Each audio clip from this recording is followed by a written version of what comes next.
name is Dr. Jennifer Lagrada. I'm a doctor in marriage and family therapy. I'm licensed in mental health counseling and marriage and family therapy. I am so excited that you are watching this video with me. And today we're going to talk about a Gottman method that is near and dear to my heart, and it's called the Four Horsemen. So let's start talking about it. The Gottman method calls four critical things that happen in your relationship, predictors of how upsetting your relationship can be. This is contempt, criticism, stonewalling, and defensiveness. These are the greatest indicators of divorce. So let's talk about them and figure out what needs to be done to change them from your relationship. Let's first talk about criticism.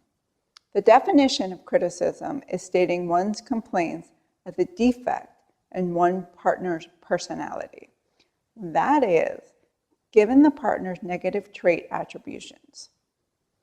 Instead of doing that, the antidote is to use a gentle startup. A gentle startup means to talk about one's feelings using I statements, then express a positive need. A positive need is a hope, a wish, desire, and the positive recipe that can help the partner to be listened to. In summary, the antidote is I feel about what I need. Example of criticism. You always talk about yourself. You are so selfish. And the antidote would be, I'm feeling left out by our talk tonight.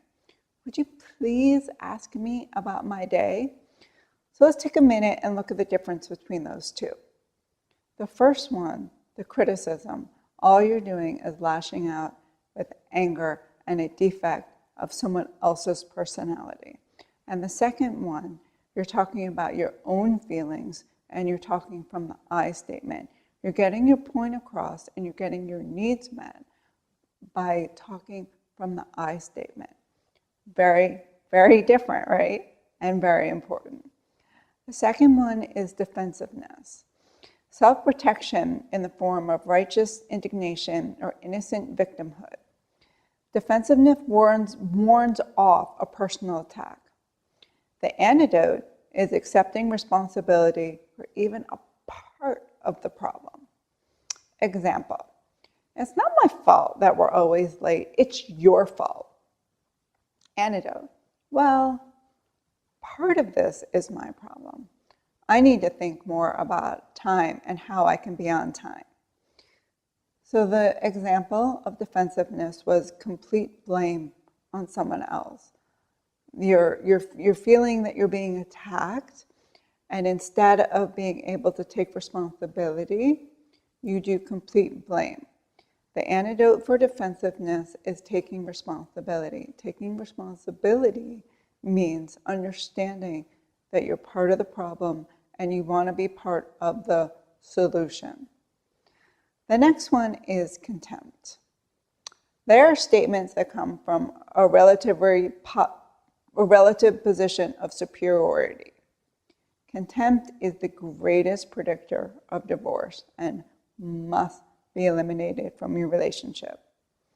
The antidote to contempt is describing your own feelings, not your partner's. Example, you're an idiot. Antidote, I felt hurt about not being included in your call. I need to be given an opportunity to express my views. So, in that example, the first time, all you did was lash out. You criticized somebody.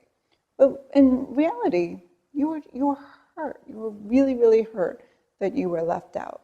So you were able to talk about your feelings and talk about your needs and talk about your wants without criticizing. Stonewalling. Stonewalling is emotionally withdrawing from an interaction. Stonewalling happens when you're flooded. Example, walking away while your partner is talking to you. okay? Your emotions are too high. You're not able to connect anymore. You're flooded. You start stonewalling. The antidote is working on self-soothing to let your partner know how you feel. Now, these four horsemen usually go in pairs, such as contempt by one partner and defensiveness with the other. You can have two partners that are both critical of each other, but usually one is critical contempt and the other one is defense and stonewalling.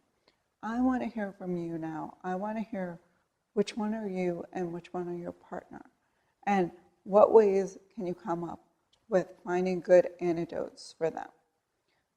Let me know. I can't wait to hear from you. Thank you so much.